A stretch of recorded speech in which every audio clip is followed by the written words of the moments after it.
ஹல்லேலூயா. இன்று அதிகாலையில் நாம் பரிசுத்தரின் வார்த்தை நாம் தியானிக்க இருக்கிறோம். இந்த நாளிலே கூட சங்கீதங்களின் புத்தகம் 37வது சங்கீதம் 3வது வசனம். கர்த்தரை நம்பி நன்மை செய். ஆம் தேவ ஜனமே, நாம் யாரை நம்பி நன்மை செய்ய வேண்டுமாம்? கர்த்தரை நம்பிக்கையாய் கொண்டு நாம் பிறருக்கு நன்மை செய்கிறவர்களாய் இருக்க வேண்டுமாம். ஆனால் நாம் என்ன நினைக்கிறோம்? இந்த உலகத்திலே மனுஷீகத்திலே என்ன நினைக்கிறோம்? நாம் ஒருவருக்கு நன்மை செய்தால், நாம் கஷ்டப்படுகிற பொழுது, நாம் துயரப்படுகிற பொழுது அவர்கள் நமக்கு உதவி செய்வார்கள், நன்மை செய்வார்கள் என்று சொல்லித்தான் நாம் நன்மை செய்கிறவர்களாய் இருக்கிறோம். இது மனுஷீக குணத்தை காட்டுகிறது. தெய்வீக குணம் என்ன தெரியுமா நம்மிடத்திலே வெளிப்பட வேண்டும்? நான் கர்த்தரை நம்பி இருக்கிறதுனால நான் ஏழைக்கு இறங்கி கடன் கொடுக்கிறவனாக, பிறருக்கு நன்மை செய்கிறவனாக, சத்தியத்தை சொல்லுகிறவனாக நான் இருப்பேன் என்று சொல்லி, இதோ இந்த நாளிலே கர்த்தரை நம்பி நன்மை செய்ய இருதயத்திலே பழக்கம் உள்ளவர்களாய் மாறுங்கள்.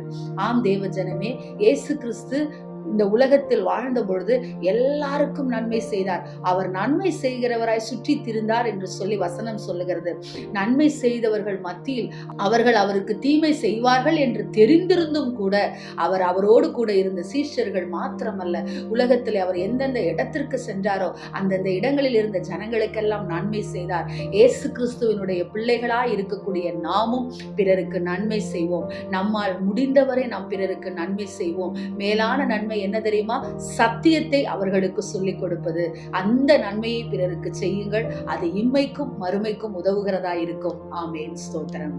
எங்களை நேசிக்கிற எங்கள் நல்ல தகப்பனே, இயேசு கிறிஸ்துவை போல நாங்களும் பிறருக்கு நன்மை செய்கிறவர்களாக, பலனை எதிர்பார்க்காது நன்மை செய்கிறவர்களாக இருக்க எங்களுக்கு கிருபை கொடுங்கன்னு சொல்லி ஜெபிக்கிறோம்.